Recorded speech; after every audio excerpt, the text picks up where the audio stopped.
Hi, I'm Hal Roberts. This is Bridge City News. Welcome. Here's some of the top stories we've been following. Railways across the country have shut down following a breakdown in negotiations between Canada's two railways and their union. Pilots in Air Canada voted overwhelmingly to strike next month. We have the details. And the Pro Rodeo begins at Whoop Up Days in Lethbridge. We hear from the executive producer of the rodeo, who talks about the many pro athletes who are in the Windy City to compete. Your nation, your province, your southern Alberta. From the heart of Lethbridge, it's Bridge City News with Hal Roberts. Thanks so much for joining us. Rail workers took to the picket lines across Canada after our country's two major railways shut down operations overnight. Workers have been locked up by CN Rail and Canadian Pacific Kansas City in their first ever simultaneous work stoppage. The Canadian Federation of Independent Business says the moves will lead to a decrease in grocery and drugstore goods, including baby formula. The two railways haul a combined $1 billion in goods each and every day, and the dispute has also affected tens of thousands of commuters in Vancouver, Toronto, and Montreal, whose lines run on CPKC-owned tracks. All sides were set to return to the bargaining table today. Now, Federal Labour Minister Steve McKinnon says he will be invoking powers to force all parties into binding arbitration, which would allow operation on both railways to resume. As Minister of Labour, I am using my authorities under the Canada Labour Code to secure industrial peace and deliver the short and long-term solutions that are in the national interest. Under Section 107 of the Canada Labour Code, I have directed the Canada Industrial Relations Board to assist the parties in settling the outstanding terms of their collective agreements by imposing final binding arbitration. I have also directed the board to extend the term of the current collective agreements until new agreements have been signed and for operations on both railways to resume forthwith. Millions of Canadians rely on our railways every day. Workers, farmers, ranchers, commuters, small businesses, miners, chemists, scientists, the list goes on, and the impacts cannot be understated, and they extend to every corner of this country. Alberta's Agriculture and Irrigation Minister R.J. Sigurdsson talked about the impact of the lockout and our railways coming to a halt. He said even a short stoppage hurts our producers in a big way, especially since it's harvest time. Well, definitely when it comes to the timing of this, it couldn't be any worse for our agricultural industry. Of course, the bulk of our farmers right now are getting into harvest, and that's the time in which the grain shipments are most needed in the agricultural industry to ship the majority of the agricultural commodities across our country and to ports to be able to ship globally too as well. Of course, the bulk of all of our commodities when it comes to agriculture, as far as grains, pulses, canola, it's all done by rail. So of course, as you can imagine, with the peak amount of shipments happening at this time and through into the fall, the current lockout condition will create some severe pressure on the agricultural industry and destabilize, of course, food security globally for a lot of our trading partners. Locked out Teamsters Canada members took to the streets in Ontario, saying the two railways are trying to weaken protections around rest periods and scheduling. We don't want to force arbitration, and the minister said there is not going to be forced arbitration.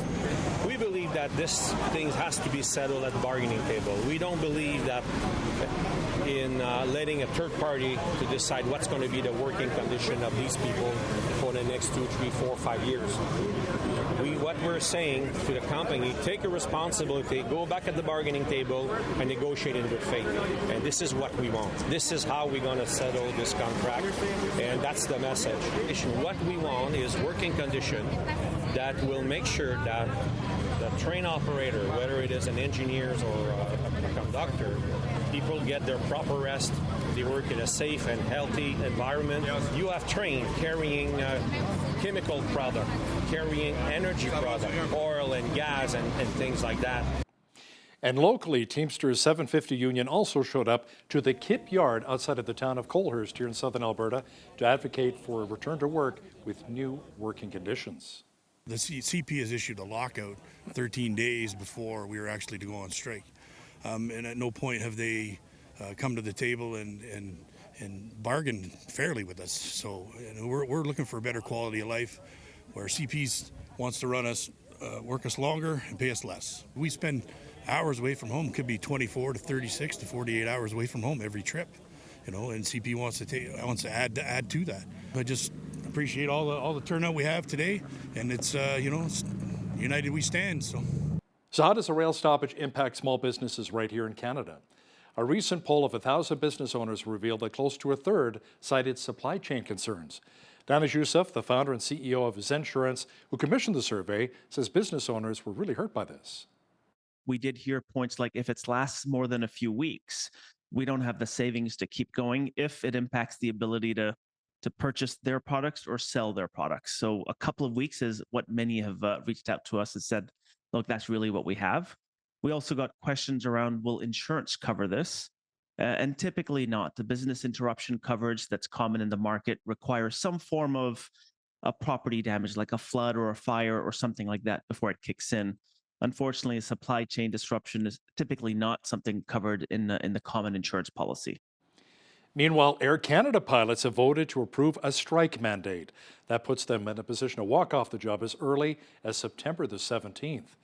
The Airline Pilots Association, which represents more than 5,400 employees at Canada's largest carrier, says the vote passed by 98% on Thursday. The union has been negotiating with Air Canada since June of last year. The ongoing talks have been overseen by a federal conciliator. Talks are set to wrap up on Monday, and there will then be a 21-day cooling-off period. Air Canada CEO Michael Rousseau said that both sides were in agreement on a number of points and that he hopes a deal will be reached within the next few weeks. Well, it's another beautiful day across much of southwestern Alberta. Jeanette Rocher is in now with a quick peek at the forecast from the Whoop Up Days grounds. Jeanette, for those who may be headed for Whoop Up Days tonight here in Lethbridge, it should be a nice night for it. Oh, yes, we have a lovely evening in store for us tonight. Just a few clouds. Don't let that overnight low of 9 degrees scare you off either, because it's not supposed to hit those single digits until early Friday morning. Up until the park gates close tonight, we're still seeing double-digit temperatures in the teens. Now, Friday, hot, sunny, humid. So we're seeing 30 degrees, humidex of 31. So keep that in mind if you are heading down to the grounds. Maybe bring a hat, some sunscreen, maybe keep hydrated, always important as well. And if you're coming out Friday night, maybe not a bad idea to bring an umbrella either, because we are looking at a few showers there. So I'll be back later in the show with a full look at weather from the Whoop Up Days grounds. Like the promotion for the mini donuts there as well. Thanks so much, Jeanette. Well, the trial of the two Freedom Convoy organizers continues in our nation's capital in Ottawa. Tamara Lich and Chris Barber have pleaded not guilty to charges of mischief, intimidation, obstruction, and other offenses related to the protests in February of 2022. The protests were against the COVID-19 mandates that saw trucks block the streets of Ottawa's downtown core. Ari Goldkind is a criminal defense lawyer, and he joins us now from Toronto to talk a bit about it. Ari, the Crown is arguing that the two crossed the line into committing crimes and encouraging others to come to the city. How do you see it? The biggest waste of time prosecutions in the history of waste of time prosecutions. This probably takes the cake. The millions of dollars spent on this prosecution, the probably $1 million in legal fees that had to be raised for Tamara Lich and Chris Barber. This is a trial about nothing that serves no purpose other than a political agenda. Chris Barber will have a problem, I think, with one charge, but this has gotten so carried away and taken up so much court time. And here's the point, Hal. People don't think this way, but I'm on the inside. For every day that has been spent in this multi-month, multi-week trial, that's a courtroom that isn't busy prosecuting a murderer, a rapist, a carjacker, or a home invader. It's a preposterous prosecution, and I've said so from the beginning. So, Ari, which charge specifically do you believe that Chris Barber may have a serious problem with? First of all, the prosecution alleges they're in a conspiracy, that these two people were at the top of the pyramid in terms of getting people to Ottawa, there to occupy Ottawa and honk their horn. Now, the messages that they're going after Chris Barber for, which is, quote, He wants to cause grief or gridlock in the downtown.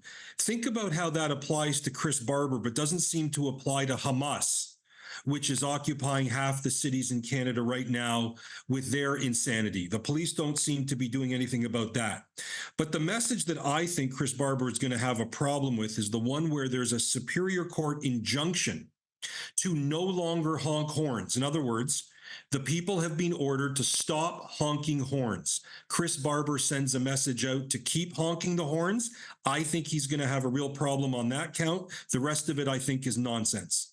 The trial, which began last September, has suffered multiple delays, but has now reached the closing argument phase. Ari, how do you think this will really play out? So it's really a focus at the end about whether these two are going to be deemed co-conspirators, which is, does the evidence against Barber apply to Tamara Lich? In short, that's a way of making it much easier to convict Tamara Lich. I do think Chris Barber and Tamara Lich are in different positions. I think in any normal reading of the law or our charter or our rights and freedoms, I think Tamara Lich should walk. I think Chris Barber should likely walk on all but the one I've just said. This case is being dragged out. People don't even know how badly it's dragged out or how much court time it's used. People forget that she spent 50 nights in jail. I can tell you there are people who have shot up streets and cities who haven't spent a night in jail. She did 50. But the judge has a real tough task here because she knows that the eyes of many, many Canadians are watching this, and it's a very difficult job to separate the political from the legal, and I don't envy her honor. Thanks so much for your time today, Ari. That was Ari Goldkind, criminal defense lawyer, joining us from Toronto. You know, many Canadians are quite proud of our country's free healthcare system. But you know, since 1997, the cost of our healthcare system has skyrocketed by 240%. Nadeem Esmail, senior fellow with the Fraser Institute and co-author of a study on the price of public health care insurance in Canada, says that compared to other universal health care countries, the cost of health care is high, while the access to care is quite poor. When we look at that peer group, that's 30 nations in total, we find Canada ranks in the high 20s in terms of physicians per 1,000 population, hospital beds, MRI machines, CT scanners. That is some of the lowest ranking access in the developed world for a healthcare system that ranks at the very top of the health expenditure charts. When we get wait times, it turns out Canada has some of the longest waiting lists for access to medically necessary physician and hospital care in the developed world. On average in Canada now, well over 6 months for the average Canadian. Again, in the developed world's most expensive universal access healthcare system. Make sure you catch more of my insightful interview with Nadeem Esmail, senior fellow with the Fraser Institute, coming up after Business News. Alberta emergency official offered an update on the wildfire situation here in our province. There are currently 79 active wildfires burning in Alberta. Fortunately, only 3 are listed as out of control. Around 53% are listed as under control, while 43% so far being held. Christine Tucker from Alberta Wildfire says so far this wildfire season is higher than average for our province. So far this year, we've had 1,102 wildfires, which have burned more than 700,000 hectares. That's higher than average, but less than the 2.2 million hectares that had been burned last year. Conditions continue to be favorable to firefighters, and we are making good progress on controlling wildfires across the province. Over the next couple of days, we're expecting scattered showers in most of the province, drying in the south starting on Saturday. As many of our international firefighters head home over the coming days, we'd like to thank all of the other agencies who assisted us this season. For a second time this year, a Lethbridge property was shut down by Alberta sheriffs due to illegal drug activity. The Safer Communities and Neighbourhoods Unit obtained a court order against the owner of 1607 3rd Avenue North and had boarded up the property for 90 days. AHS ordered the property to be closed back on July 31st, citing conditions unfit for human habitation. And the next day, on August the 1st, there was a suspected overdose death at the property. Deputy Chief of Alberta Sheriffs Greg Medley, in a statement, said that by closing the property, they're doing so to implement a long-term solution to improve the safety of the surrounding community. The property will remain closed until November the 20th. You know, dealing with pests is a huge challenge for farmers, especially as weeds and insects become more resistant to existing treatments. There may be a tiny solution, however, to a big problem. A local researcher is exploring the use of nanotechnology to control agricultural pests without harming beneficial plants and insects. BCN's Brett Brown has more.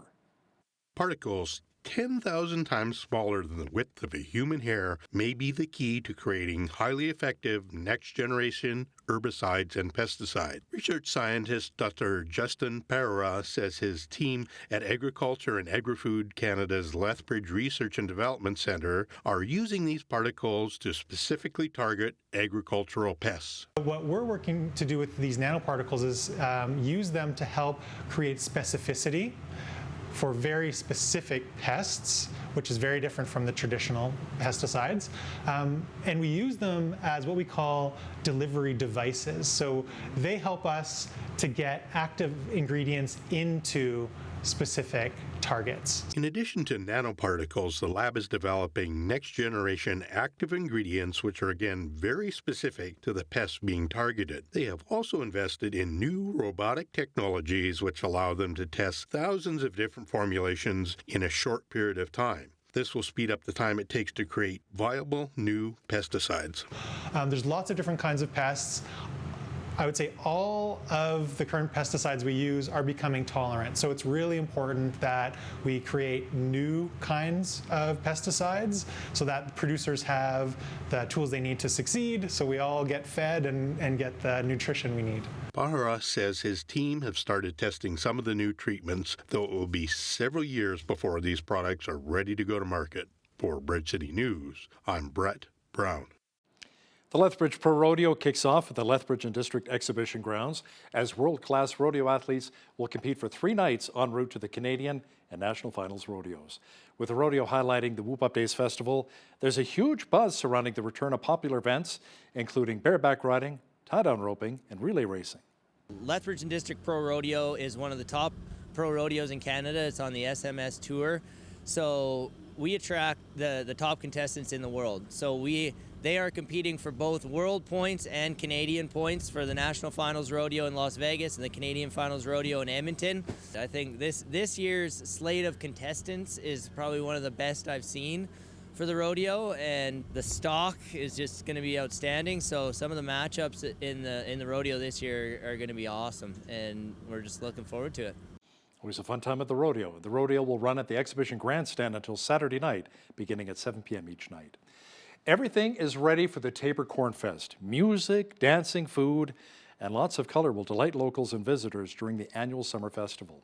Jared Bell, president of the Chamber of Commerce in Tabor, explains what the Corn Fest brings this year. We've got our midway going on again this year, like always. We got lots of great stage entertainment going on, lots of local bands from kind of all over southern Alberta, so that's going to be fun. That'll start tonight at about 6, and it'll go all the way through to about midnight on Saturday. We've got our beer garden set up again this year, lots of food vendors, car show, all kinds of fun stuff. So we've got this year our big act is a BMX group that's coming in to do a bunch of tricks and ride around, and so that should be pretty entertaining for the kids especially. We got a wrestling event going on again this year, so a little bit of old school wrestling going on during the day, so that'll be entertaining. And yeah, there's lots of the stuff we've had previously, some new stuff mixed in, and all the stuff people have kind of come to expect at Corn Fest. So great to see everybody come out, gives everybody the opportunity to come together. We get a ton of support from a lot of the local businesses in Tabor and in the MD. So yeah, it's just a pretty fun weekend.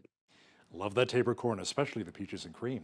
By the way, the Tabor Corn Fest continues until Saturday and is taking place at Confederation Park in Tabor. Well, we've been enjoying some spectacular days for our summer festivals, and that trend should continue as we make our way to the weekend. A full look at the weather picture is on deck.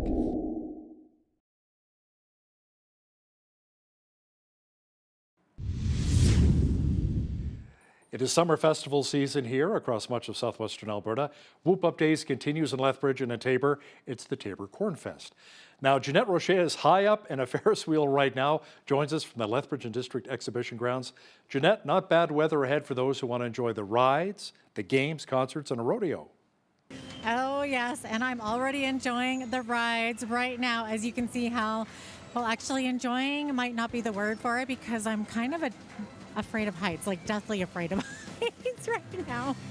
So weather-wise, though, it's a beautiful week for festivaling here in southern Alberta, and that includes our friends in Tabor who are celebrating their Corn Fest this week. So there are rides and concerts and rodeoing aplenty this week. It's going to be a lovely one. Weather-wise, it's a beauty. Because Friday, we're seeing a high of 30 degrees, sunshine. Could see some showers Friday night. 23 both Saturday and Sunday. Saturday, the last day of the festival, is here in Lethbridge and Tabor, by the way. By Monday and Tuesday, 27 and sunny, then down to 20 degrees on Wednesday. This time of year, we are seeing that average high of 25 degrees, average low of 10. Sun rose this morning at 6:33, sunset at 8:34, giving us 14 hours, 1 minute of daylight. Over to the national forecast. Victoria sitting at 18 tomorrow with 40% chance of showers. 22 in Vancouver with a 30% chance of showers. 22 in Edmonton, but a humidex of 31 and lots of sunshine. In Calgary tomorrow, sunshine, then sun and cloud in the afternoon, also 22 there. Saskatoon, there was widespread smoke today, but mainly sunny tomorrow and 29. Regina up to 30 degrees tomorrow. Sunny, then sun and cloud near noon. 26 degrees for a high in Winnipeg with mainly sunny skies. In Toronto, scattered clouds, 25. Ottawa, sunshine, becoming a mix of sun and cloud by the afternoon and a high of 26 degrees. Montreal, sunshine and 25. And over in Atlantic Canada, Fredericton sitting at a high of 23 with 30% chance of showers in the morning and early afternoon. In Halifax, high of 24 degrees, 30% chance of showers.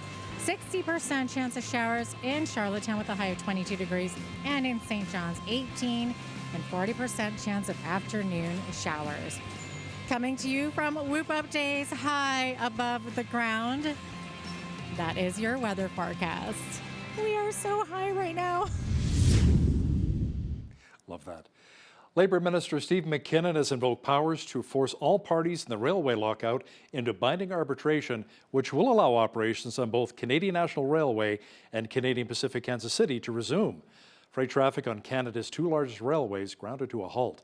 In the culmination of months of increasingly bitter negotiations, CN Rail and CPKC locked out 9,300 engineers, conductors, and yard workers after failing to agree to a new contract with the Teamsters Union before the deadline of a minute after midnight on Thursday.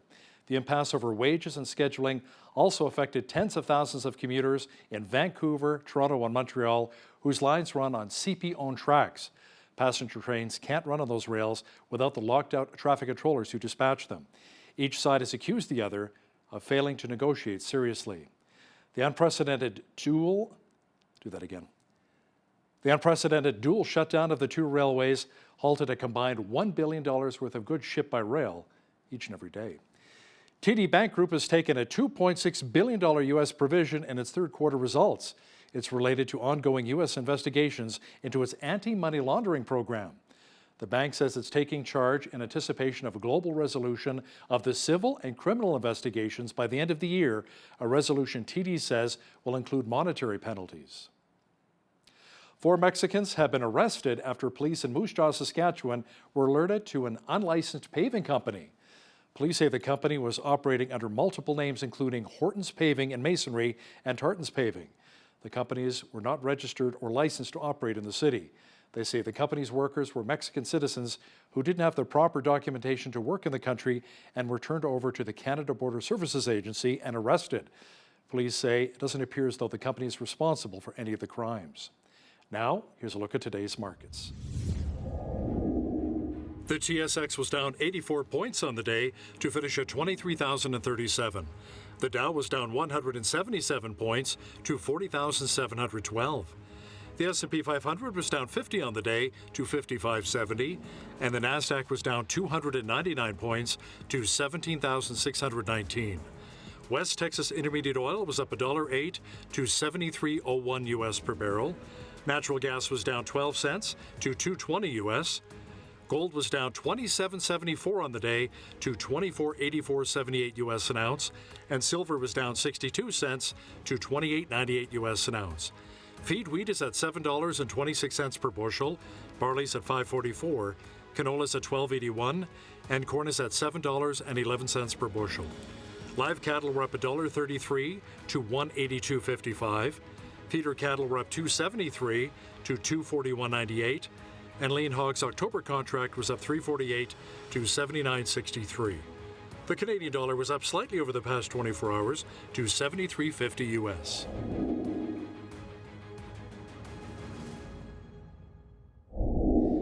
Recapping one of our top stories, Labour Minister Stephen McKinnon has invoked powers to force all parties in the railway lockout into binding arbitration, which will allow operations on both Canadian National Railway and Canadian Pacific Kansas City to resume. Freight traffic on Canada's two largest railways grounded to a halt. In the culmination of months of increasingly bitter negotiations, CN Rail and CPKC locked out 9,300 engineers, conductors, and yard workers after failing to agree on a new deal. Many people love our country because they say we have free health care. But is it free really, though? Where does the money come from to support health care here in our country? Senior Fellow with the Fraser Institute, Nadim Ismail, has the answer to that question in just a moment. Listen, when you see news happening in your community, drop us an email at info@bridgecitynews.ca. Also, be sure to visit our website anytime to check out a number of stories and interviews.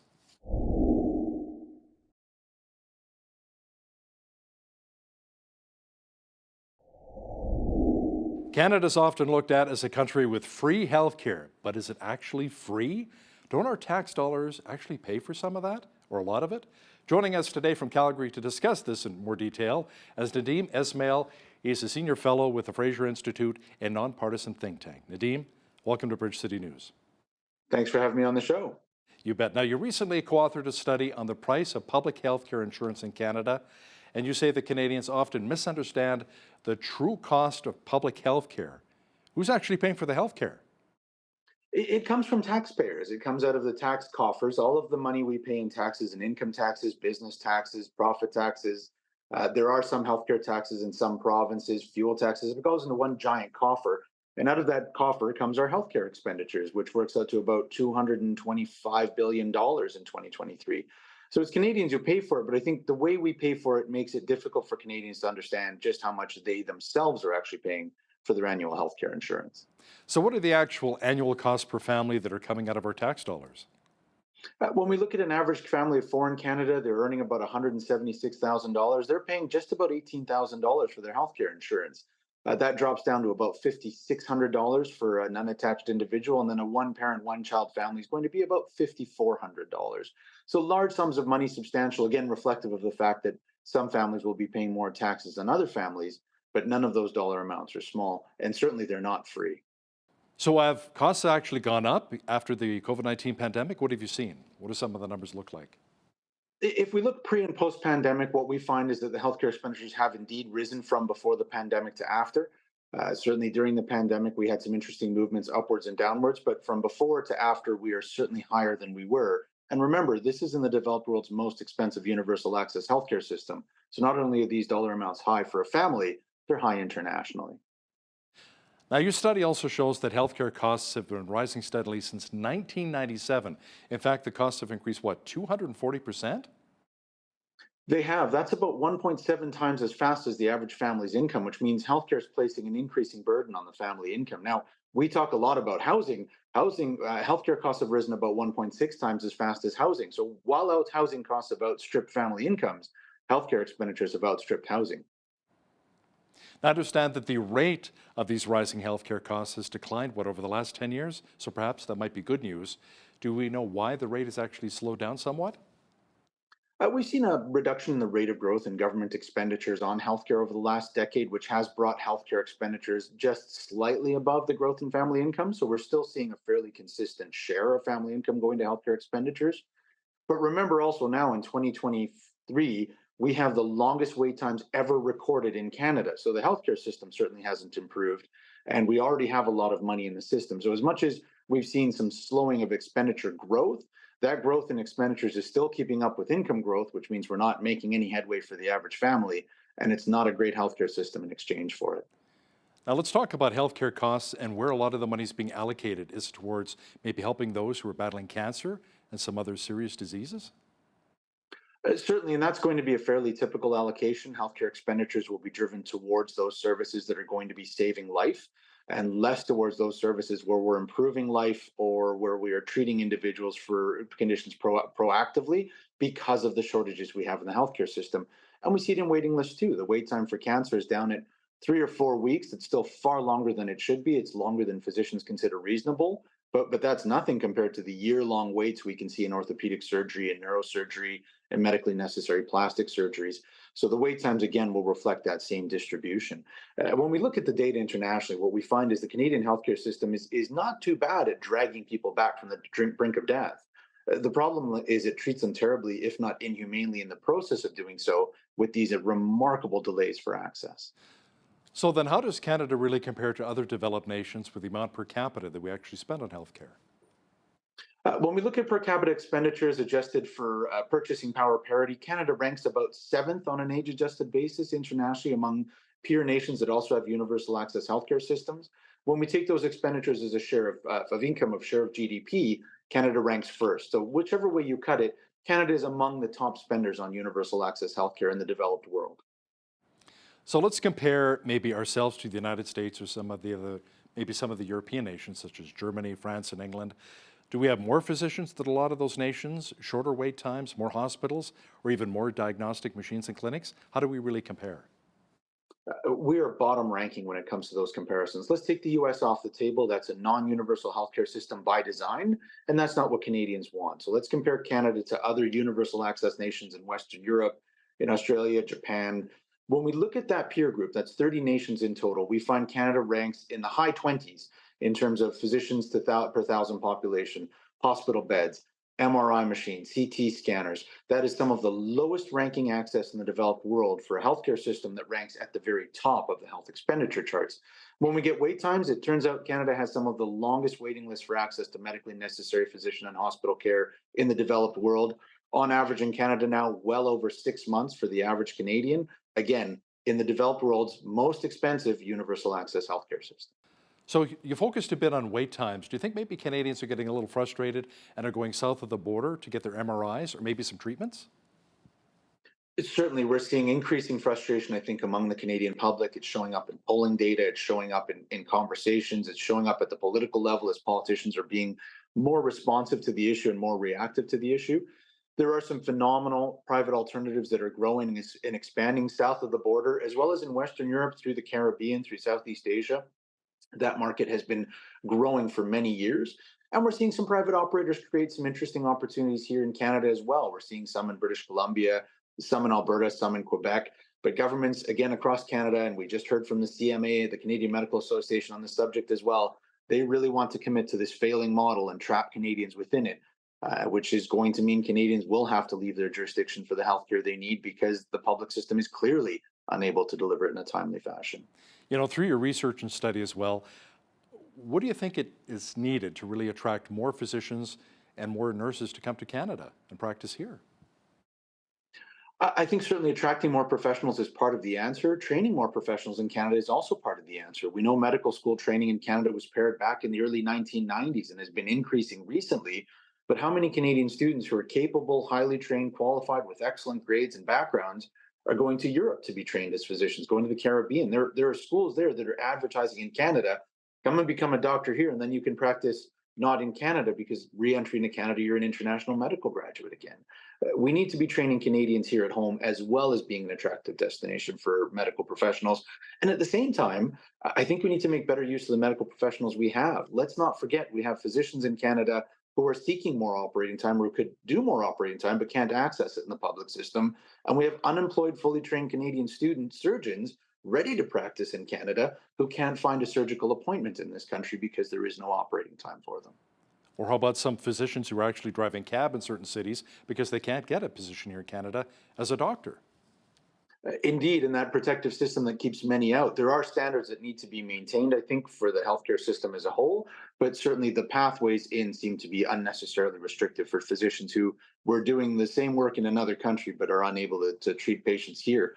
It may be as straightforward as saying if you can have a European or American certification, we'll recognize that in Canada. That certainly that mutual recognition would certainly be one path to speeding up the process to get more physicians into service here in this country. We seem to be seeing a lot of European nations using a model that incorporates a mixture of both public and private health care, and the results seem to be somewhat better than we're seeing here in Canada. Certainly, and we've heard the Premier talk about this. Alberta is walking down some reform pathways. I think it's cautious and tentative at this point, but If we look around the developed world at all of those other developed nations that have universal access healthcare systems, we find the top performing ones all have private competitive providers delivering universally accessible hospital and surgical services with activity-based funding, pay for the care they actually provide, not for existence the way we do here in Alberta. They have private parallel health insurance sectors for patients to seek care on their own terms with their own resources when they wish to do so. And they all have cost sharing or user fees for access to the system, a small fee when you access the doctor's office or the emergency room to encourage a more informed decision making on the part of patients about when and where it's best to access the healthcare system. But generally speaking, if we look at the path of health reform around the developed world, developed nations with universal access healthcare systems have been moving further and further away from the Canadian model and finding better value for money and better access for patients. It's well time we took that lesson as well. So where do you see healthcare in Canada heading over the next decade? I am hopeful. I think we've seen some very interesting reforms in Quebec. Certainly, Quebec is moving down the activity-based funding path very aggressively now. They have a larger private sector than the other provinces. And Quebec has always been a bit curious in having shorter wait times than other provinces for slightly lower expenditures. So I think we're seeing a bit more of that come to fruition. We've had a lot of talk about healthcare reform in Alberta. I think there's some positive ideas being tossed around. I don't think the legislation is quite there yet. But certainly, if those ideas come to fruition, if we see the Premier move us towards activity-based funding, a larger role for the private sector, which we may even be seeing now at the fringes here in Airdrie, I think we're going to see some promising things. But I'm hopeful, but I don't know that I'm optimistic because we still have the Canadian Medical Association coming out and saying, no, the Canadian policy construct has failed Canadian patients. It stuck taxpayers with a world-class bill for very poor access to services. We need to double down and recommit to this model, which is a bizarre position to take, but certainly the position they seem to have taken. So how do you put the fears at rest of somebody who says, I don't believe in a two-tiered healthcare system? I want to make sure that it's just the public system, everybody's treated equally, everybody gets the same care. But then on the other hand, with private care, you take some out of the queue so the waiting lists are not as long. So how do you try and convince me, who says, you know what, I don't believe in a two-tiered healthcare system, that this is the way to go, private and public? I think the reality is when we fall ill or injured, the two-tier and the private-public distinctions no longer matter. All that matters is quality care in a time frame that provides comfort, peace of mind, and successful recovery. So let's not ask the question, what do we want philosophically? Let's ask the question, how do we deliver that to patients who are ill, who are injured, who need health care? Let's look at Australia. This is a healthcare system that has private providers competing to deliver publicly funded, universally accessible services. They have a vibrant private health insurance sector that actually is tax subsidized to encourage high-income earners to go into the private system so that the public system can focus on complex patients and lower-income patients. They have cost sharing. But what's the outcome? They spend less than Canada does. They have shorter waiting lists than we do, and they have some of the best outcomes from the healthcare process in the developed world. That same lesson can be told in Switzerland, in Japan, in the Netherlands, where they've reduced wait times meaningfully as they move further along with the private sector. The lesson is clear. This is not about abandoning some philosophical position. This is about better universal access to healthcare for every Canadian. Nadeem Ismail is a senior fellow with the Fraser Institute. Thanks so much for joining us today from Calgary. Thanks for having me on the show.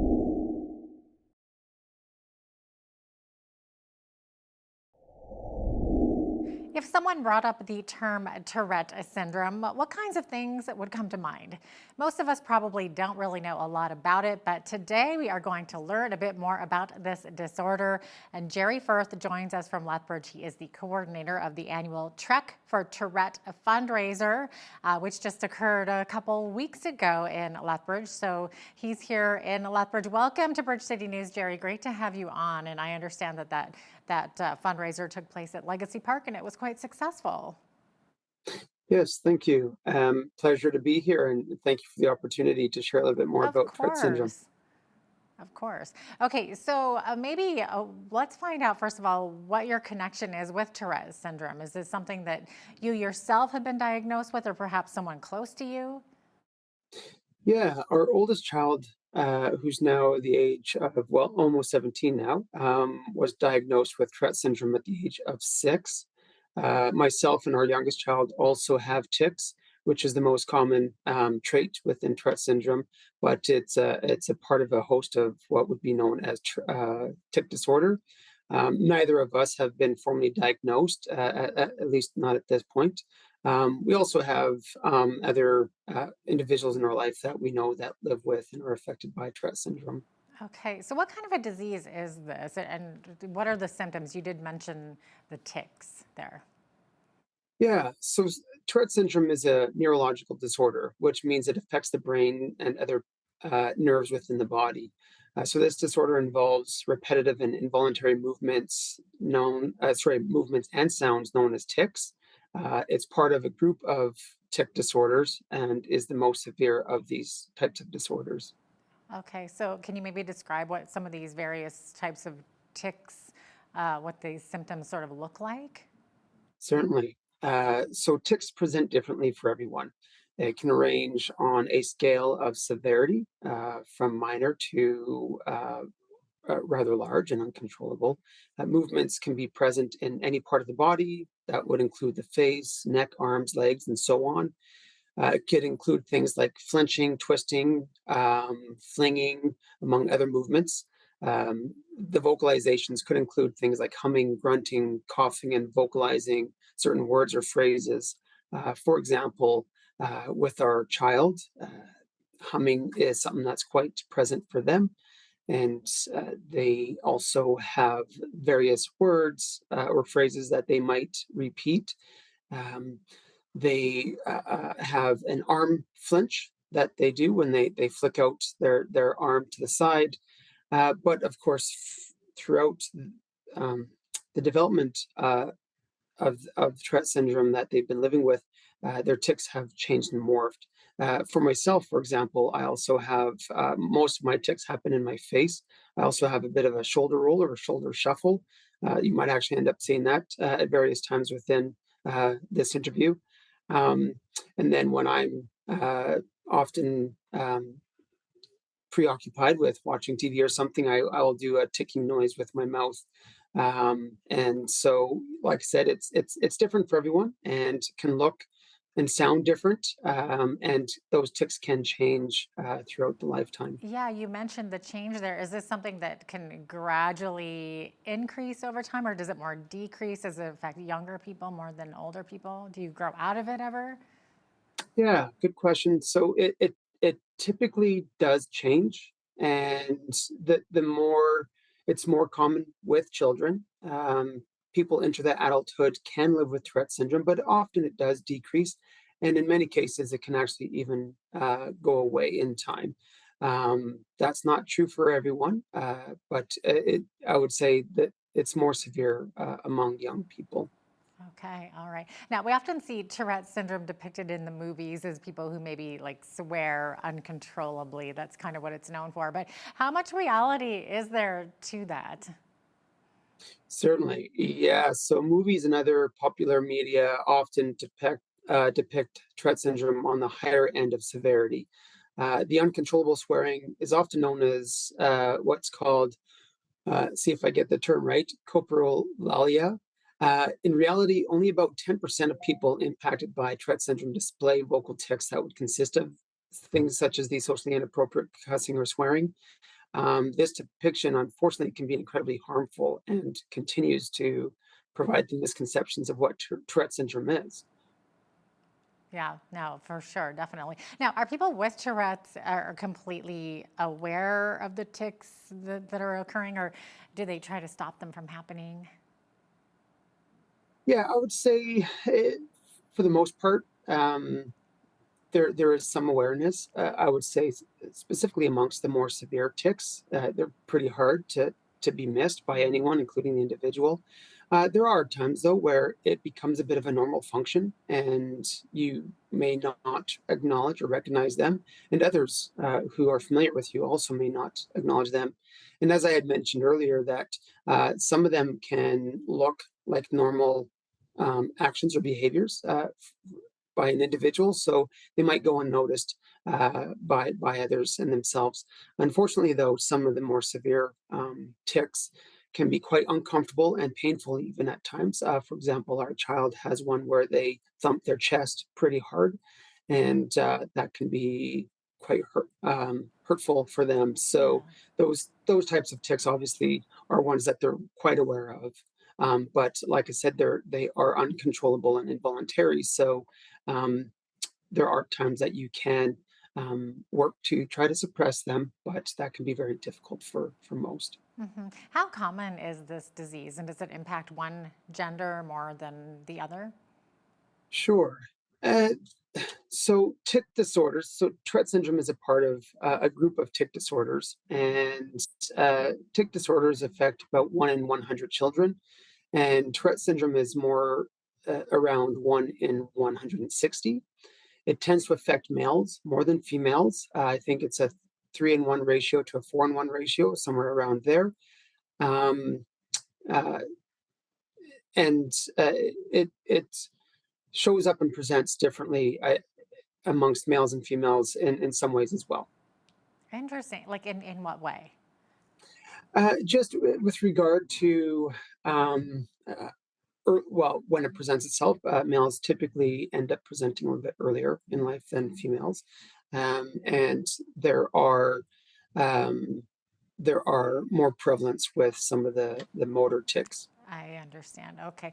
What age group does it typically affect? I know you mentioned you've got young kids even that have it. Does it usually start pretty young?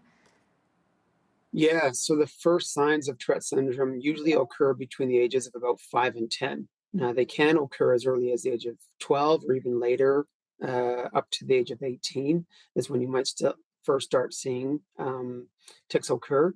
They usually start out pretty mild in nature, often with the head, neck, or face, and then later present throughout other parts of the body, and the severity can increase over time as well. But yes, usually in younger ages is when it starts, and and as I mentioned, you can eventually start to grow out of them, and most people do, whereas they might live with it for their life. Wow. Do you know how many people have been diagnosed with this in southern Alberta or in the Lethbridge area? Yeah, unfortunately, I don't think there's any stats available for this particularly, at least nothing that I could find that was accessible.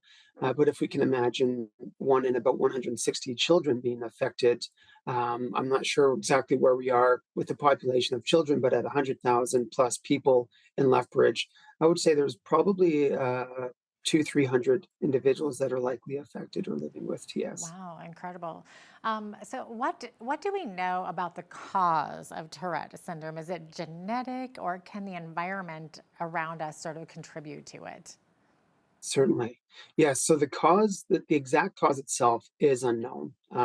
They continue to do research around this area and have not yet found any direct correlation. There are both genetic and environmental effects that then can play a role with Tourette syndrome. We do know that it is pretty common within families, so genetics do play a role, and it can be intergenerational. Now, with it, because there's no real understanding of the cause, there's also currently no cure for Tourette syndrome. However, there are certain treatments that can include things like medication, relaxation techniques, and psychotherapy. Okay, well, that at least brings some sort of relief, hopefully. Is Tourette syndrome in any way associated with ADHD or OCD? Yeah, so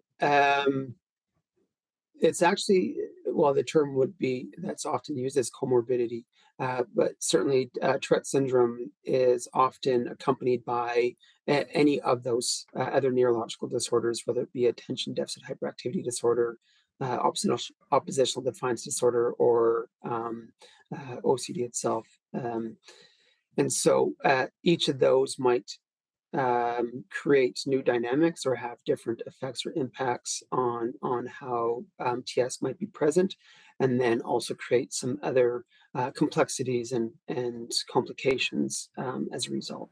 Wow. Obviously, it has impact on the individual themselves, but what about what type of impact would it have on the family unit? Yeah, certainly. So again, I think it would often depend on the individuals who are affected by Tourette syndrome, and how the other neurological disorders that they might experience would impact their lives. This could have an effect on behavioral attributes, academics, social behaviors, etc. So it would very much depend on many factors in that way.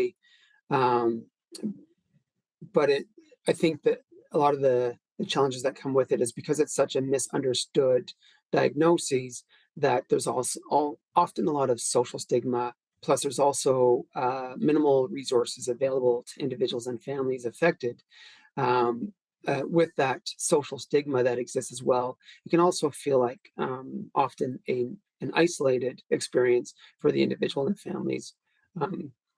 And so, again, it would range, but I can speak from our family experience. It's been an incredible journey of many highs and lows, and some often very difficult conversations and some difficult interactions and engagements, both with our child and ourselves, but also with the professionals and other resources that we try to interact and engage with, often trying to explore pathways for the success of our child. Yeah, wow. Yeah, I'm sure it hasn't been an easy road for sure, but hopefully it's brought you together a little bit closer as a family. In many ways, it has, especially around us taking on a lead in coordinating the Trek for Tret. It's something that when we first started as a family, shortly after our child was diagnosed, it gave us a sense of community where we weren't the only ones that were living with a child affected by TS, and also help us to better just explore and have conversations about what does it mean to live with TS, and have conversations with others in our lives as well, our family and friends, about what that might look like. Right. Speaking of which, is there, what type of help is there out there for kids who struggle with self-esteem from this stigma surrounding TS? Yeah, certainly. So there are some professional supports that exist locally. Of course, there's some common things around accessing counseling services. We are fortunate enough to be able to have access to that with our child at a very young age through AHS, Child and Youth Mental Health Supports. There's also a local physician who's a pediatrics neurologist. And then we also have access to a psychologist, a psychiatrist. And so a lot of those professional supports have been wonderful.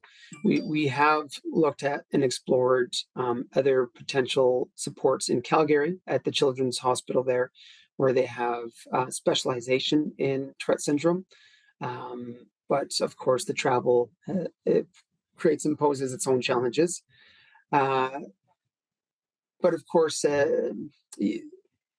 we've been fortunate as a family to be within schools that have been incredibly helpful and supportive.